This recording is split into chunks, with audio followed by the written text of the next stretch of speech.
আচ্ছা, আর একটা লোক আপনার, তাহলে 10 জন হয়ে যাবে।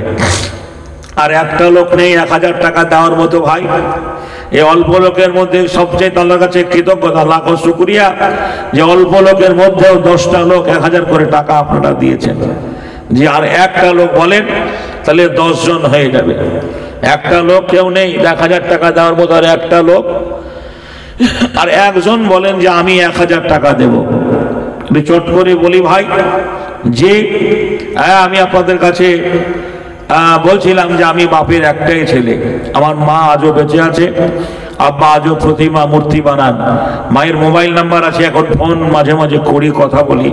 তো ঘটনা হচ্ছে এই যে আমার মাঝে অ্যাক্সিডেন্ট হয়ে যাওয়ার পর আমার এই পাটা চোট খাওয়ার পরে কে বা কারা আমার মাকে বলেছে যে তোমার ছেলে অ্যাক্সিডেন্ট হয়ে গেছে।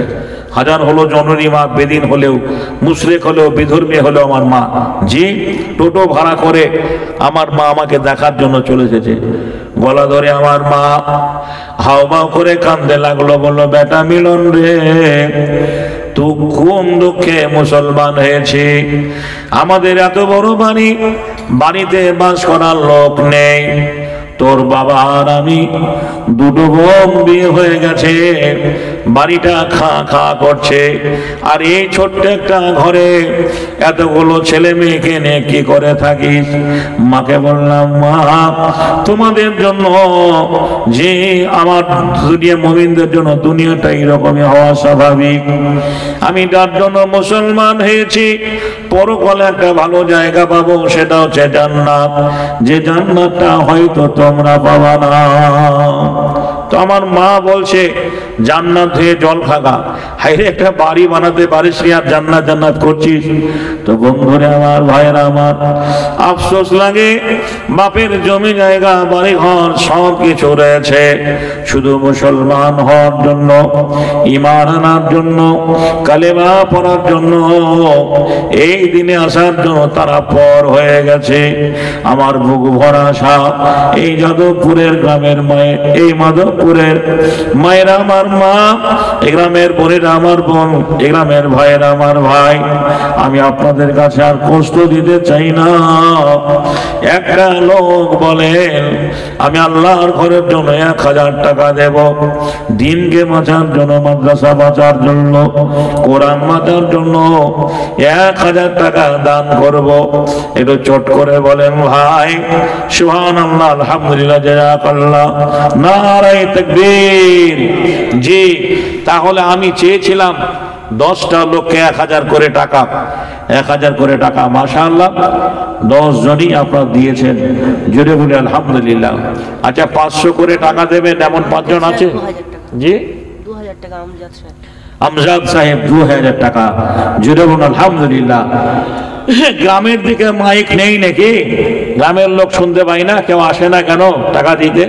আপনাকে আসতে হবে না, কারো নাম্বার থেকে ফোন করলেই হবে। ফোন করে বলেন যে আমি যেতে পারবো না অসুস্থতার জন্য বা শীতের জন্য, আমি মোবাইল নাম্বারে বলে দিচ্ছি, সেক্রেটারি হোক, ক্যাশিয়ারকে হোক, নাকি বলছেন মৌলানাকে হোক, আরো কাউকে হোক, অনেকের তো ফোন নাম্বার জানেন, ফোনে বললেই হবে যে আমি অমুক বলছি, 1000 টাকা দেব। আমার ভাই আমজাদ শেখ 2000 টাকা, নাকি বলছেন 2000 টাকা, আলহামদুলিল্লাহ। তাহলে 10 জন চেয়েছিলাম, 11 জন হলো, ধরে নাকি বলছে না, 11 জন হলো আপনার, উনি 2000 টাকা দিলেন। তো তাহলে আপনার 10 জন 1000 করে টাকা দান করেছেন। আমার ভাই 1000 2000 বেশি দিয়েছেন। তো 500 করে টাকা দেবেন, এমন 5 জন আছেন, 500 করে টাকা, 500 করে টাকা দেবেন, এমন 5 জন নেই? জি, আগামীকালকে আপনাদের রাত জাগতে হবে, নাকি বলছেন? আগামীকালকে প্রথম দিনে জালসাতে লোক কম হয়, এটা আমার জানা আছে দিনাজপুরের মাটিতে। আর দ্বিতীয় দিনে জালসার বেশি লোক হয়, আত্মীয় স্বজন, কুটুম স্বজন আচার। দ্বিতীয় দিনে তো পোল্ট্রি হয় না, প্রথম দিনে পোল্ট্রি হয়, দ্বিতীয় দিনে গরু, নাকি বলছে না? হ্যাঁ, যদি মুসলমানরা শোনে গরুর গোশ তো যাবে 12 কোষ, নাকি বলছেন? প্রথম দিনে গরু হয়নি বলে আজ লোক কম, কালকে গরু হবে ইনশাআল্লাহ, লোকও হবে। একবারে প্যান্ডেল ভর্তি লোক, যত বিহাই আপনার কি বলছে না ভাগনা ভাগ্নে অমুক তমুক মেয়ে জামাই যত যা আছে নাকি বলছে নাতি পোতা সবাই, কেউ বলবে মামার বাড়ি, কেউ বলে খালুর বাড়ি, কেউ বলে আপনার কেউ বলছেন আজকে আমার চাচার গায়ে জালসা, কেউ বলে আমার বিয়ের গায়ে জালসা, কি বলছেন এই করে করে জালসায় প্যান্ডেল ভরে যাবে ইনশাআল্লাহ। তো আপনাদের কাছে আর কষ্ট দেব না, 11:30 বেজে গেছে। অতএব ভাইরা আমার যথেষ্ট দান আপনারা দিয়েছেন। এখন ঘটনা হচ্ছে যে আমার জীবনের ইতিহাসটা আপনারা সবাই জানেন, শুনেছেন। আমি একজন অমুসলমানের ছেলে, হিন্দুর ছেলে, ইসলাম কবুল করার জন্য আত্মীয় ছোট আপনজনেরা সবাই পর হয়ে গেছে।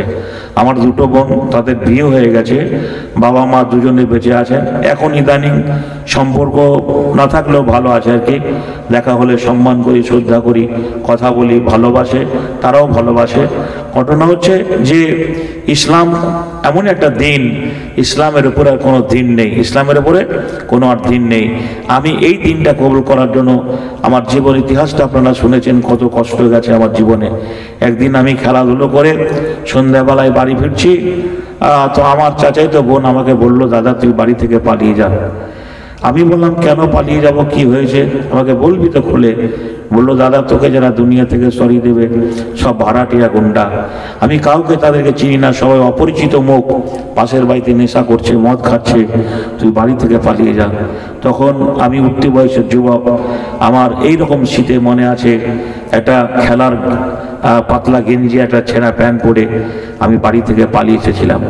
কোনো কিছু আনিনি, শুধু বলেছিলাম বাড়ি থেকে আমার জামা কাপড়, টাকা পয়সাগুলো কিছু আমাকে এনে দিয়ে আমি কোথাও চলে যাব।